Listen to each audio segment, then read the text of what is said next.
چکلا سرداری کونین جنابی محمد الرسول اللہ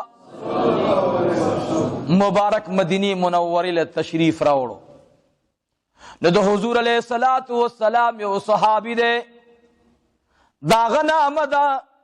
عمرو بن عوف رضی اللہ تعالی عنہ دیرا اولگی دلو جنابی رسول اللہ صلی اللہ علیہ وسلم تے فرمائل چی یا رسول اللہ پا کمزے چی تاڑم بے تشریف کی خودلو پا کمزے بانی چی تاڑم بے تشریف فرماشوی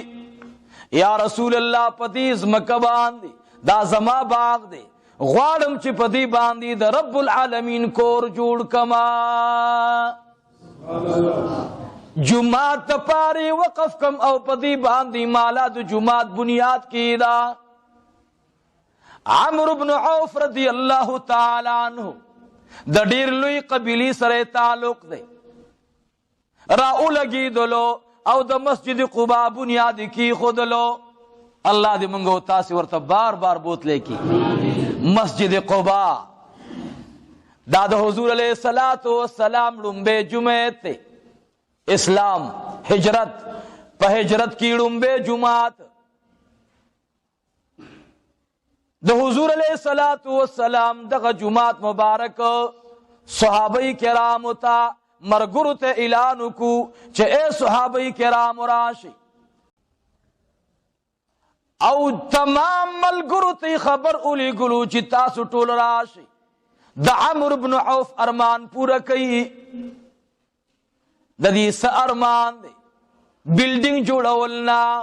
بلکہ دا جنابی رسول اللہ پزیبا دی جماعت جوڑاولی غرض دی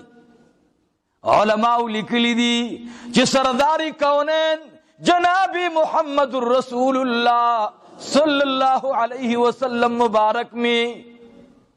یو طرف تلاڑو ابا بکر صدیق رضی اللہ تعالیٰ عنہ جدا کی دلونا ورطوی و ابو بکر آتا داسی العرشا زبداسی العرش اگو رہے وکانے تمرا اوڑخا ابا بکر صدیق رضی اللہ تعالیٰ عنہ فرمائی وہ امام وکانے راغستے ہو خوچ امیلی دلو د جنابی محمد الرسول اللہ صلی اللہ علیہ وسلم پغیق مبارک کی یو دیر مزیدار کانے نیولے ہو ما سوچو کو چلارش مود نبی علیہ السلام نہ کانے وال ما خپل کانے کی خود لو واپس زر راغلم حضور علیہ السلام ما تو فرمائل و ابو بکرہ ما نہ کانے ما اخلا لار شبل کانے روڑا وی حضور علیہ السلام خپل کانے مبارک پخپل اللہ سن مبارک و باندی بنیاد دا مسجد قباء کی خود لو وی او اخر آگے چی دا کانی برابر اول منگا منگ درے کسان دا اغی کانی نتاوشو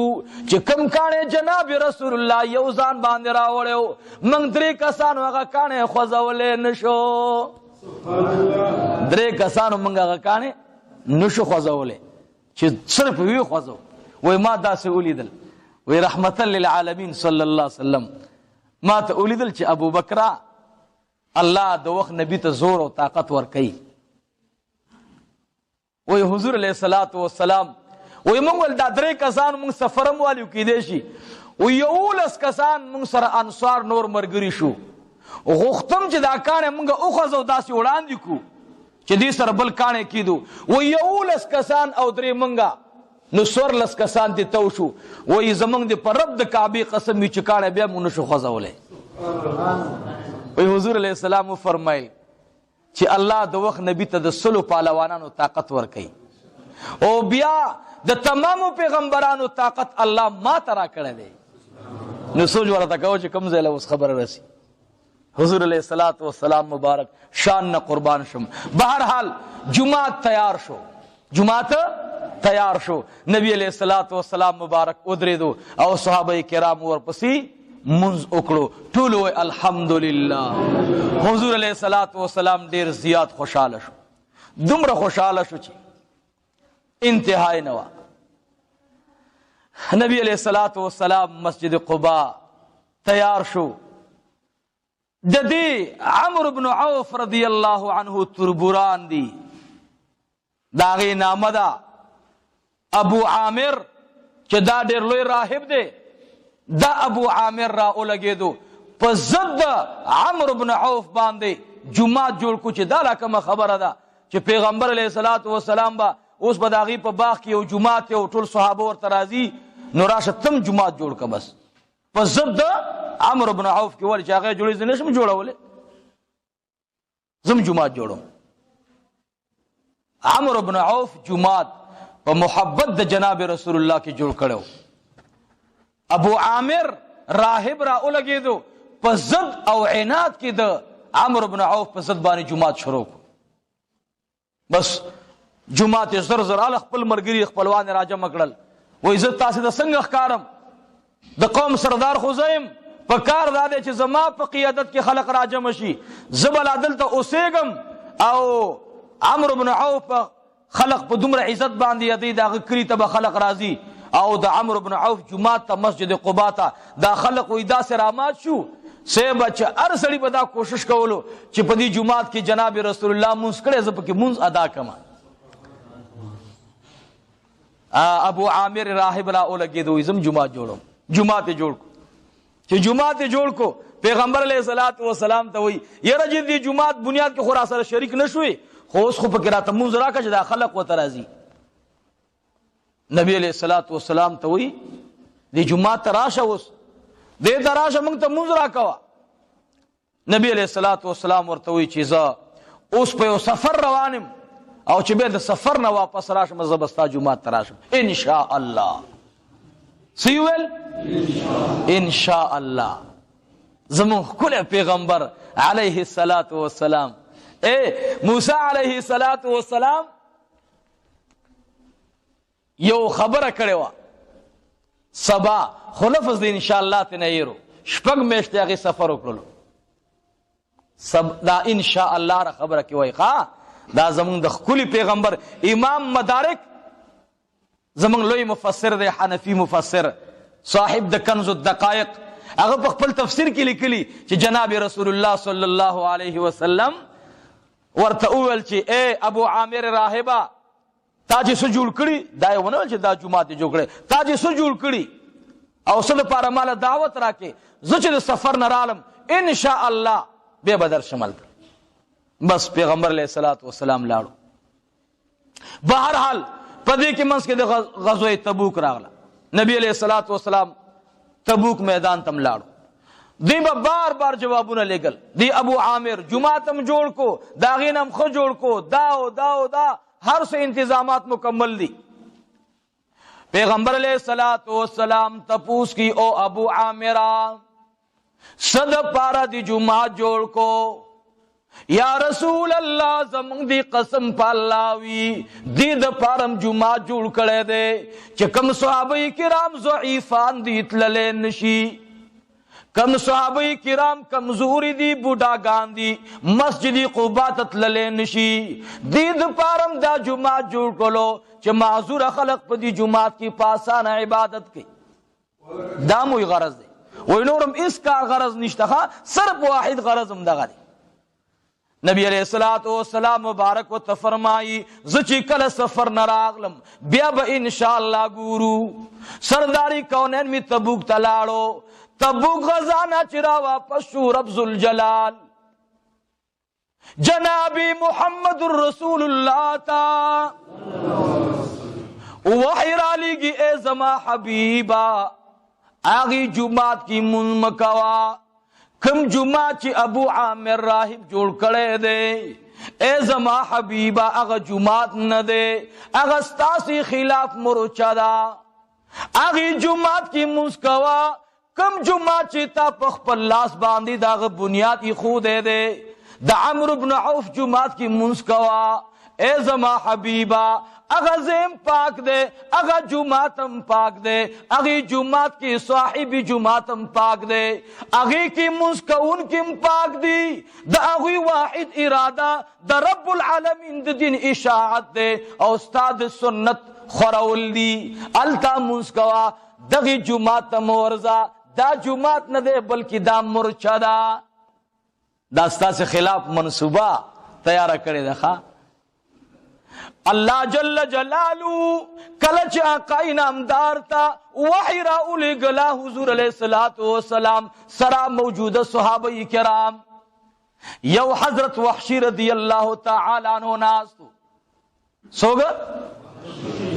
دا هغه وحشی رضی الله تعالی عنہ دی چې د احد په میدان کې د جناب محمد رسول الله تر مبارک شهید کړلو حمزه رضی الله عنه. دا هغه وحشی رضی الله عنه دی. هغه وحشی بل صحابی ته فرمایل تلارشا اے عدی رضی اللہ عنہ. عدی اغا صحابی دے چھ جناب رسول اللہ صلی اللہ علیہ وسلم ورطا دعا کولا. دویم دا عدی معن ابن عدی رضی اللہ عنہ دا ابو عامر راہب دا قبیلی سرا امیش بکل کل مخامخ جگڑے تم وطلو دیب ورطا بار بار ویل او ابو عامر راہبہ جمعاتی جوڑ کرے خطرناک دے زکا جنابی رسول اللہ ورطا توجہ نور کئی دا جمعات خطرناک دے دا ورطا مخ کے نمیلو. اللہ پاک حضور تا فرمائی دا جمعات نہ دے بلکہ مرچا دا رنگ کئی. حضور علیہ السلام یو قول دا مظہری دا دے چھ پدی کی علی صاحب تو فرمائل بلال صاحب تے فرمائل مان ابن عدی تے فرمائل حضرت وحشی رضی اللہ تعالی عنہ مبارکان تے فرمائل لارشی دازے ختم کئی. یو قول دا مدارک دا دے چورانی کئی وی سوزوئی او ڈیران وربان دی جوڑ کئی. دا مدارک قول لے چھ ڈیران وربان دی جوڑ کئی. دا حضور علیہ السلام فرمائل رنگ کی ورد ختم کئی. دا صحابہ کرام لار کلا چی دوی دی جمعات ورغلل ابو عامر راہب خیل دار آگے چو صحابہ کرام راغلل جنابی رسول اللہ بمرازی نور خدا غیر ارادہ خدا تا معلوم ہوا اغیم پڑھ کر رہی بلچہ زمان سب مقصد دے لکہ صحابہ خو لکہ چراغلل خان اس کارو شو کلا چی دوی را ارسیدل فوراً وحشی رضی اللہ تعالی عنہ مخامخ پدی کے دروازہ لگی دلیوا وحشی پا جلال کی راگے پزید دی باندی چی دروازہ کو لو کی وحشی وقت پوڑان دیکڑا بلی ور سر لاس کو دروازی لے دا سی گزار ور کو چی اگا بند دروازہ یو تنبا یو خواہ پرے وطلا بل تنبا بل خواہ پرے وطلا. ابو عامر راہب ورتاواز کی خیل کوا دخدے کور دے. وحشی رضی اللہ تعالی عنہ تو فرمائل پزان مور مبوروا پزان دی مور مجڑوا پزان دی اہل عیال مجڑوا من اسفیان دا جنابی محمد الرسول اللہ یو من دخدے کورونا جوڑو دخدے کورونا نڑنگو فلہذا دا کور دخدے ندے بلکہ دی کی دشمنان دا جنابی رسول اللہ تربیہ کی رانش گورے غرب درب سر سیبا وی وحشی رضی اللہ عنہ فرمائل چه د دیو دا جمعات په چونه باندې جوړ کړو. چونه په هغه وخت د سیمټو نه مضبوط کار به کولو. وای چې ار دیوال ته وحشي وای ما با دیکه ورګول وای داسې بروانو لکه سړی چې یو د پلاسټیک شي ته دیکه ورکوي غورځيږي. وای چې پرې وتل وای ما ته علي شیر خدا و فرمایل علي رضی الله عنه وای راغه مال په دیوګه باندې لاس کې خدو چې مبارک دشه لوی قرباني دی وکړه. وحشي وای ما د علي صاحب الله چا پیرکو چې اے علی شیر خدا رضی اللہ عنہ زمانہ پا دے کار خوشحال شوی وی آو وی ما وطو فرمائل چی یا علی کم کار باندی چت او جنابی رسول اللہ خوشحال شی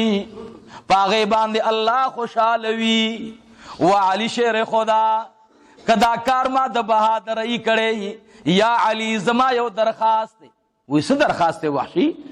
وی درخواست میں دا دے چه در رب العالمین در رضا د پارا لنبے تماتا دعاو کا اگو یا رب العالمین وحشی سرا داسی ملو شا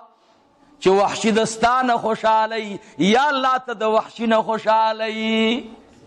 علی رضی اللہ عنہ دعاو کلا وی دا دعای ولی وغختا امام مجاهد رحمت الله علیه فرمای دا ځکه وي د پته ولګېده چې د علي صاحب به چې کله ډېر خوشحاله نو دا تندی به د ښکلا نه ډک معلومېدلو. وایي ده ویل چې همدغه موقع ده ځکه چې ما یې د ګل په شان د تره په ډېر بېرحمانه انداز کې شهید کړی دی، راشه همدغې وخت کې ته دعا وغواړه. وایي علي صاحب ورته وویل چې ستا کوم مقصد دی ای وحشي رضی الله عنه زه ورباندې پویم او زما در سره دا وعده ده چې جناب رسول الله ته لاړم نو هلته به ورته ویم چې یا رسول الله وحشي ته زما نه ډېره دعا د مغفرت وغواړه.